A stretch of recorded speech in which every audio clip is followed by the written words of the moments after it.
네, 오늘 함께 은혜 받으실 하나님의 말씀은 빌립보서 4장 10절로 13절까지의 말씀입니다. 신약 323쪽에 있는 빌립보서 4장 10절로 13절까지의 말씀 제가 봉독해 올려드리겠습니다. 내가 주 안에서 크게 기뻐함은 너희가 나를 생각하던 것이 이제 다시 싹이 남이니 너희가 또한 이를 위하여 생각은 하였으나 기회가 없었느니라. 내가 궁핍함으로 말하는 것이 아니니라. 어떠한 형편에든지 나는 자족하기를 배웠노니 나는 비천에 처할 줄도 알고 풍부에 처할 줄도 알아. 모든 일 곧 배부름과 배고픔과 풍부와 궁핍에도 처할 줄 아는 일체의 비결을 배웠노라. 내게 능력 주시는 자 안에서 내가 모든 것을 할 수 있느니라. 아멘. 하나님 아버지 감사드립니다. 오늘도 귀한 주일로 교회로 예배로 인도하여 주신 은혜를 진정으로 감사드립니다. 지금 이 시간 저희들이 지난 한 주일간 지었던 모든 죄악을 예수 그리스도의 십자가 아래다 내려놓고 오직 저희들의 온 영과 진리를 다하여 하나님께만 드려지는 예배를 통하여 하나님께서만 영광 받으시는 은혜의 시간으로 이 시간을 인도하여 주시옵소서. 모든 것을 감사드리오며 예수 그리스도의 이름으로 기도드리옵나이다. 아멘. 네, 오늘은 만족은 배움입니다. 또 은혜입니다. 라는 제목을 가지고 오늘 본문 말씀을 중심으로 하나님의 말씀을 증거하겠습니다. 유대인의 명언 중 어느 현자와의 대화 편에 나오는 구절인데요. 세상에서 가장 지혜로운 자는 누구인가? 라는 질문에 현자는 이렇게 답을 합니다. 모든 다른 사람에게 배우는 자, 이 말을 달리 표현한다면 모든 다른 사람의 말에 귀를 기울이는 자라고 하는 의미를 가지고 있고요. 세상에서 가장 강한 자는 누구인가? 라는 질문에는 자기 자신을 이기는 자라는 답변을 합니다. 또 세상에서 가장 부유한 자는 누구인가? 자기가 가진 것으로 만족하는 사람이다 라는 답변을 하게 되는데요. 이 세 번째 답변을 제외하고 앞에 첫 번째와 두 번째 이 질문에는 우리 크리스천들의 답변은 좀 달라질 것 같습니다. 세상에서 가장 지혜로운 자는 누구인가? 크리스찬은 이렇게 답변을 할 것입니다. 하나님을 아는 자다. 세상에서 가장 강한 자는 누구인가? 그는 하나님을 사랑하는 자다. 왜? 하나님을 사랑하기에 성령 하나님의 인도하심에 따라서 겸손한 삶을 살아가기 때문에 그렇다는 것이죠. 또 세상에서 가장 부유한 자는 누구인가? 그것은 하나님이 그에게 주신 것으로 만족하며 감사할 줄 아는 사람이다 라는 답변을 할 것입니다. 지금까지 제가 쭉 많은 설교들을 해왔습니다만은 그 설교들을 할 때마다 제가 기쁨만이 있었던 것은 아닙니다. 그 말씀대로 제가 삶을 살아낸 후에 증거되어진 말씀에서는 제가 기쁨을 가졌지만 신앙의 양심으로 보아서 제가 그렇게 설교한 내용대로 삶을 살아내지를 못한 상태에서 여러분들에게 말씀을 증거했을 때는 좀 괴로움이 있었습니다. 무슨 얘기냐면 그것이 하나님의 말씀이기 때문에 증거를 안 할 수는 없는 것이고 저도 인간이 이게 그렇게 삶을 살아낸 후에 말씀을 증거를 해야 됨에도 불구하고 꼭 그렇지 않았는데도 말씀을 증거할 수밖에 없었던 그러한 때가 있었기 때문에 그러했다는 것인데요. 오늘 설교는 제가 너무나 마음 편안하게 자신있게 여러분들에게 말씀을 드릴 수가 있을 것 같은 것이 본문에 나와 있는 이 사도 바울의 만족관, 그 신앙관, 그것과 저의 그것이 거의 일맥상통하고 있기 때문에 그렇다는 것이죠. 이 부분은 제가 저의 삶 가운데서 그대로 살아내고 있는 그러한 모습이라는 것입니다. 만족의 정의를 잠깐 내린다고 한다면 만족이라고 하는 것은 오늘 본문에도 나와 있지만은 어떤 환경이나 소유로 인한 것은 아니다라는 것입니다. 즉 좋은 환경이라서 좋은 만족, 질적인 만족이 높다라든지 혹은 많은 것을 내가 소유했다라고 해서 더 많은 만족을 하게 되는 것은 결코 아니라는 것이죠. 그것은 내적 가치라는 것입니다. 그래서입니다. 본문에서도 이 만족은 두 차례나 배워야 된다라고 하는 말씀이 나오는 것이죠. 만족은 배우는 거라는 것입니다.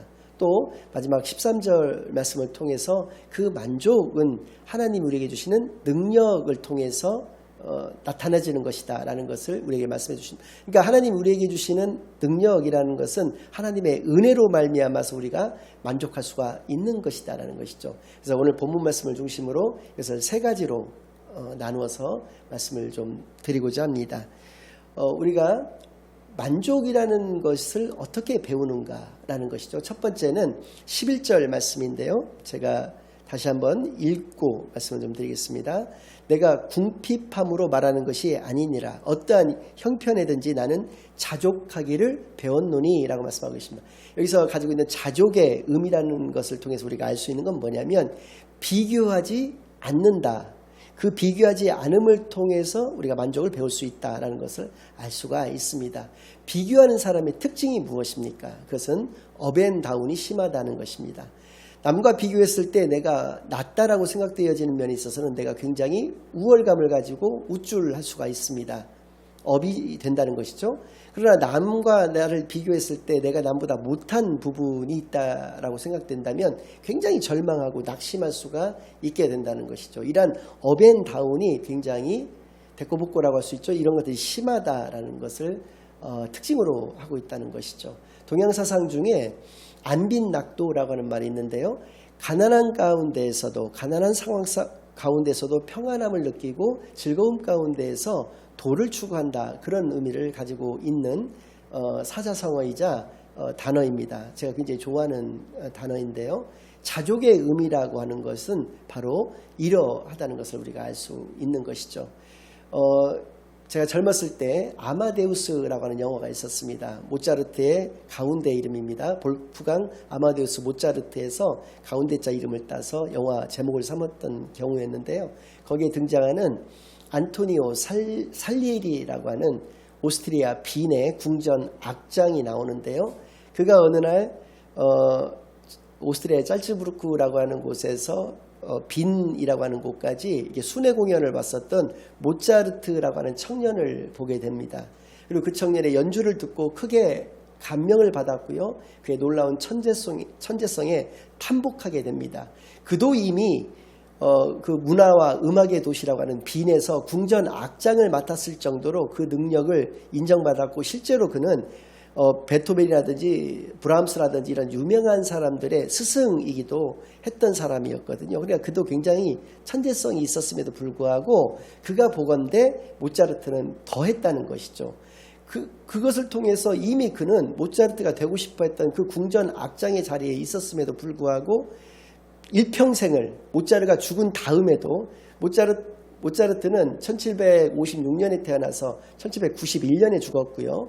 살리에리는 1750년에 태어나서 1825년에 죽은 사람인데 무려 모차르트가 죽은 이후로도 30여 년을 더 살았던 사람인데도 모차르트가 죽은 다음에까지 계속 그는 그런 열등감과 자격지심에 시달리다가 그 어떤 그림자에서 벗어나지를 못하고 죽음을 맞이하게 되었다는 것이죠.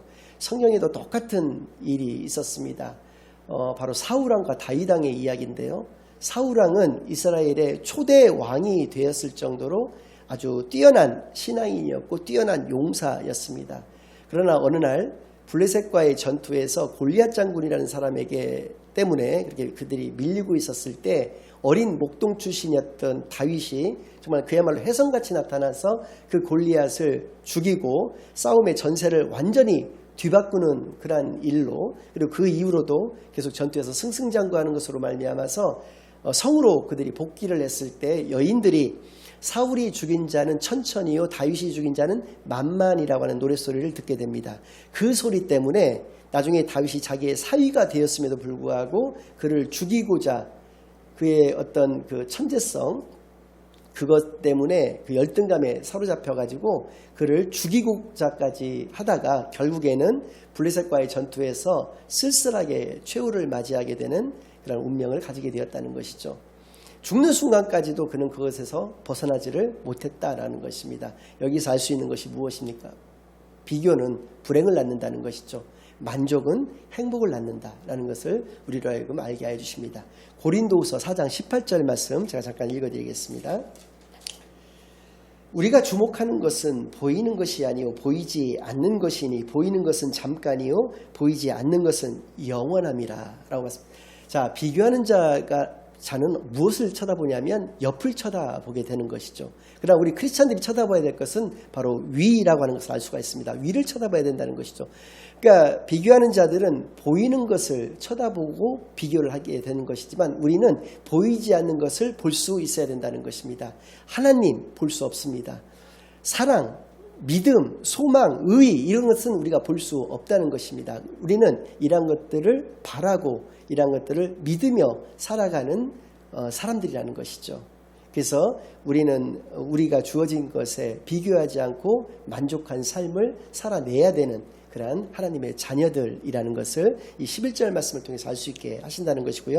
12절 말씀, 나는 비천에 처할 줄도 알고 풍부에 처할 줄도 알아 모든 일 곧 배부름과 배고픔과 풍부와 궁핍에도 처할 줄 아는 일체의 비결을 배웠노라. 자, 우리가 만족하기 위해서 두 번째 배울 수 있는 것은 어떠한 것이냐면 바로 어떠한 환경에도 적응할 수 있는 것이죠. 어떠한 변화에 적응할 수 있는 것을 배워야 한다라는 것이죠.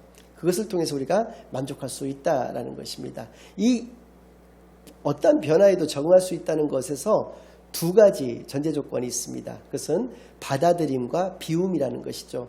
내 안의 것을 비웠을 때 변화를 받아들일 수가 있게 되어진다라고 하는 것입니다. 그러니까 비움이 선결 조건이 되는 것입니다.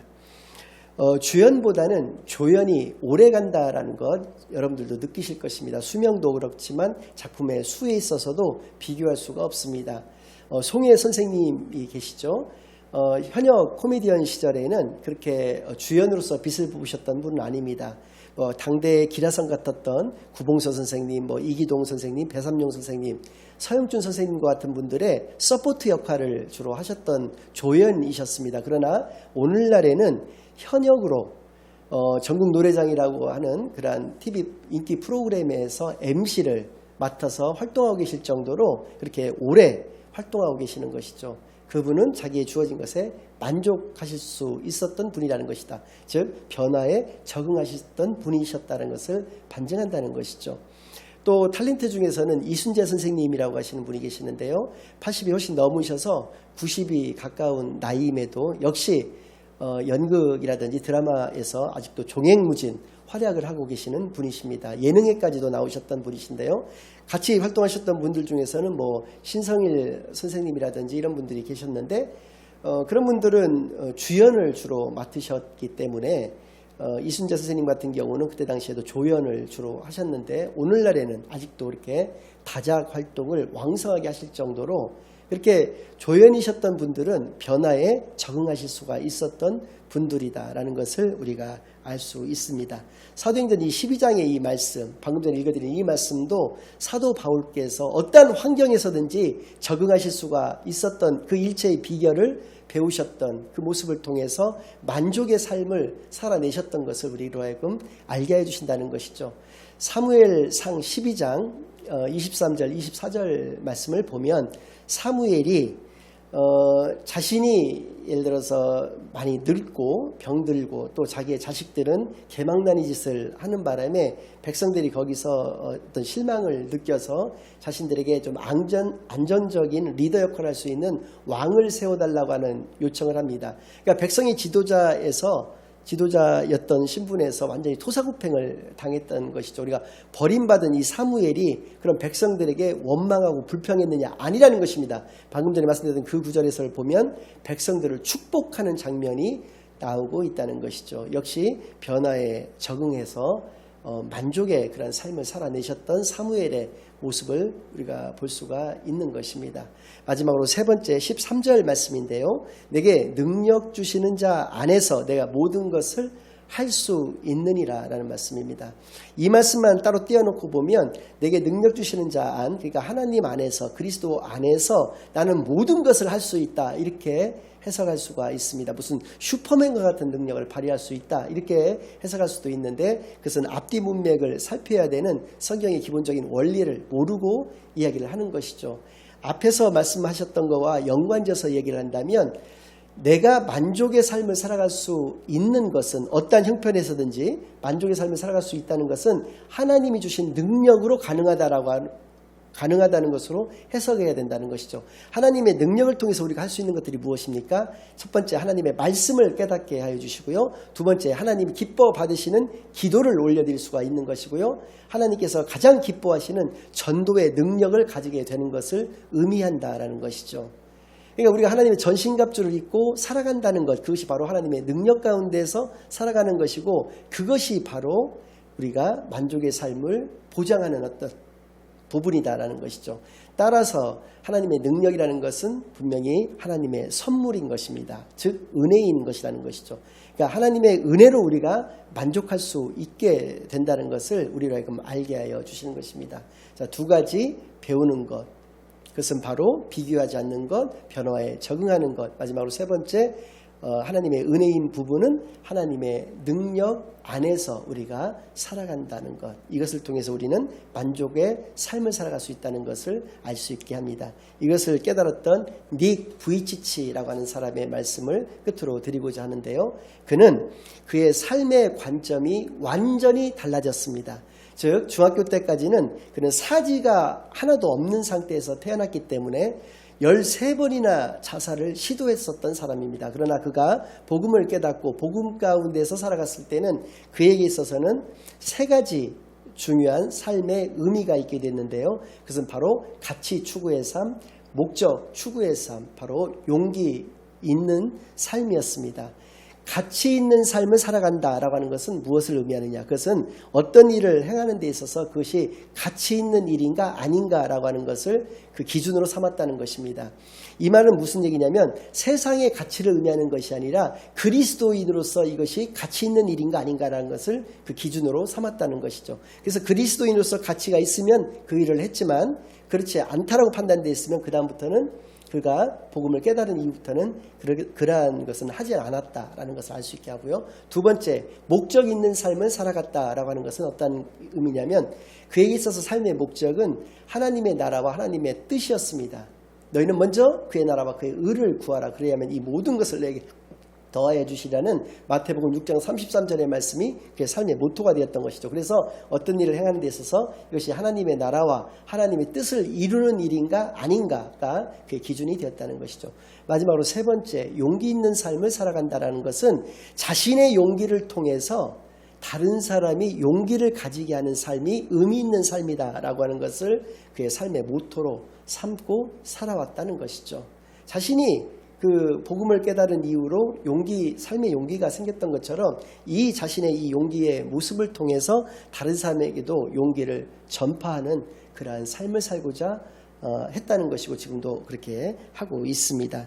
결론을 말씀드리겠습니다. 우리 주변에 보면 크리스찬이든 넌 크리스찬이든 할 것 없이 모든 일에 매사에 불만족스러운 사람, 원망과 불평이 너무나 끊이지 않고 자주 빈번하게 있는 사람들을 볼 수가 있습니다. 그 안에 그리스도께서 계시지 않는다는 것을 반증한다는 것이죠. 오늘 말씀을 통해서 우리가 알 수 있는 것이 무엇입니까?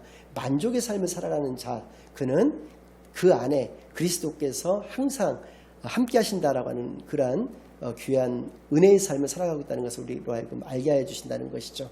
그래서입니다. 그리스도를 내 인생의 구주로 온전히 모심으로 말미암아서 사도 바울과 같은 온전한 만족의 삶을 살아내시는 저와 여러분이 되시기만을 예수 그리스도의 이름으로 간절히 축원합니다. 아멘.